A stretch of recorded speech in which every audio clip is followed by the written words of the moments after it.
ഭരണകൂടം പൗരന്മാരെ നോട്ടപ്പുള്ളികളാക്കുന്നതിനെക്കുറിച്ചും സെൻസർഷിപ്പിന്റെ വിനകളെക്കുറിച്ചും സ്വതന്ത്ര സോഫ്റ്റ്വെയറുകളുടെ പ്രാധാന്യത്തെക്കുറിച്ചുമായിരുന്നു ലോകപ്രശസ്ത സ്വതന്ത്ര സോഫ്റ്റ്വെയർ പോരാളി റിച്ചാർഡ് മാത്യു സ്റ്റാൾമാൻ കൂടുതലായും സംസാരിച്ചത്.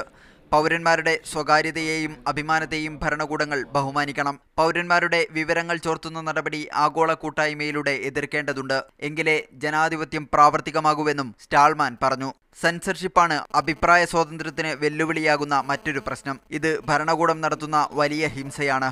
അധോലോക ഭീകരവാദികളെക്കാൾ സെൻസർഷിപ്പ് ഏർപ്പെടുത്തിയ ഇന്ത്യ പോലുള്ള രാജ്യങ്ങളിൽ കൊല്ലപ്പെടുന്നത് സാധാരണ പൗരന്മാരാണെന്നും സ്റ്റാൾമാൻ കൂട്ടിച്ചേർത്തു. Censorship is more disgusting than views we disagree with. And the biggest threat of violence comes from the state.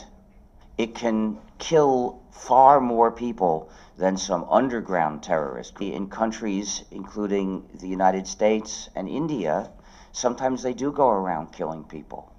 സ്വതന്ത്രേതര സോഫ്റ്റ്വെയറുകൾ പൗരനെ വിദൂരതയിൽ നിന്ന് നിയന്ത്രിക്കുന്നവയാണെന്ന് പറഞ്ഞ സ്റ്റാൾമാൻ സ്വതന്ത്ര സോഫ്റ്റ്വെയറുകൾക്കായുള്ള പോരാട്ടം നാം ആരംഭിച്ചിട്ടേയുള്ളൂവെന്നും കൂട്ടിച്ചേർത്തു. നിരവധി ഇന്റർനെറ്റ് ആക്ടിവിസ്റ്റുകൾ പങ്കെടുത്ത പരിപാടിയിൽ സ്വതന്ത്ര സോഫ്റ്റ്വെയർ സ്ഥാപനമായ സ്പേസ് പുറത്തിറക്കിയ മാഗസിനും സ്റ്റാൾമാൻ പ്രകാശനം ചെയ്തു. മീഡിയ 1 തിരുവനന്തപുരം.